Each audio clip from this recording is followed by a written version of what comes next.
câștigătorul X Factor din 2015, că tot vorbim de X Factor.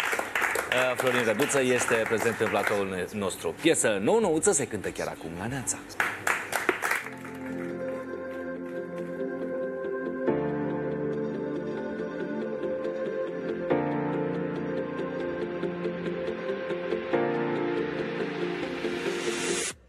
Chiar dacă timpul a trecut, te port în gând, ușa iar s-a deschis, e prea mult vânt. Eu mă lut cu un dor, de vine ești tu.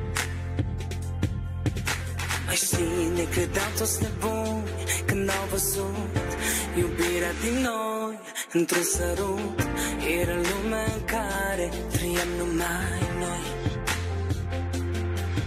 Ca într-un vis urât, când ne-am despărțit, te-am pierdut, dar nu te-am mințit. Când ți-am spus unde ne oprit și-am să te aduc înapoi. Și cheamă-mă oriunde ai fi, cheamă-mă și voi veni. Cheamă-mă oriunde ești tu pe pământ, am să te găsesc. Și chiar dacă nu știu ascult, m-las purta de dor pe drum. Privirea ta așa cum am să te găsesc. Vreau sau nu, o iau de la început. Inima mă ceartă pentru tot ce n-am făcut și lipsa ta îmi spune cum de vine sunt eu. Știi tu câte nopți am dormit sau câte vise prin coșmaruri am retrăit, sperând că viața mi te ia, dar mi te aduce înapoi. Ca într-un vis urât, când ne-am despărțit, te-am pierdut, dar nu te-am mințit. Când ți-am spus unde ne oprit și-am să te aduc înapoi.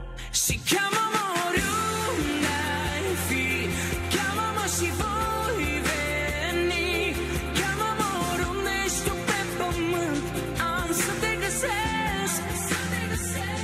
Și chiar dacă nu știu ascult, m-las purta de dor pe drum. Privirea ta așa cum am să te găsesc. Oriunde te ascunzi, să știi că-mi lipsești. De ce nu-mi răspunzi dacă mă dorești? Dacă mă dorești, de ce mă rănești? De ce tu dispari atunci când iubești? Oriunde te ascunzi, să știi că-mi lipsești. De ce nu-mi răspunzi dacă mă dorești? Dacă mă dorești, de ce mă rănești? De ce tu dispari atunci când iubești?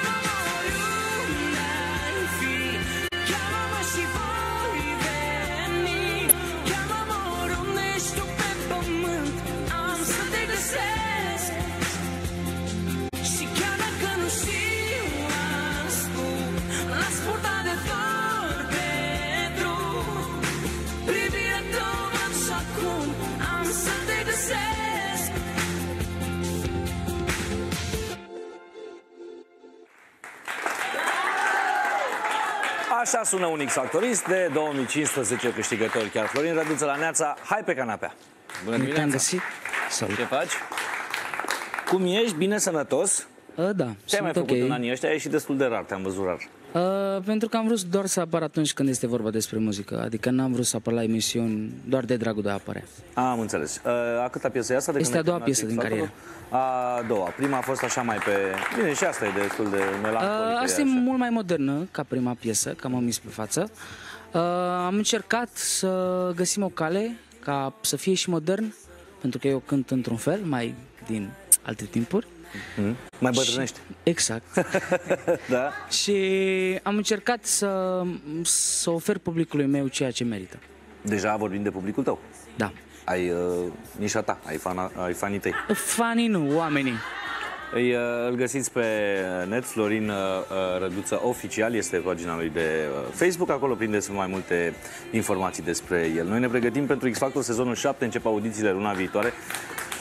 Ne pregătim cu de-astea, băgăm în noi terapie vampir, acupunctură, suplimente, chestii, nu știu ce-uri, pentru că la anul ăsta va fi mult mai greu decât în anii trecuți. În sezonul 6 s-a ridicat foarte tare ștacheta, și cu Marcel Roșca, și cu Emilian Nechifor, și cu Raul Recep, l-ați văzut săptămâna trecută, noua voce de la Havana, și cu a noastră câștigătoare, Olga Verbitski. Lucrurile sunt pe un făgaș bun, nivelul e crescut, iar noi suntem tot mai bătrâni.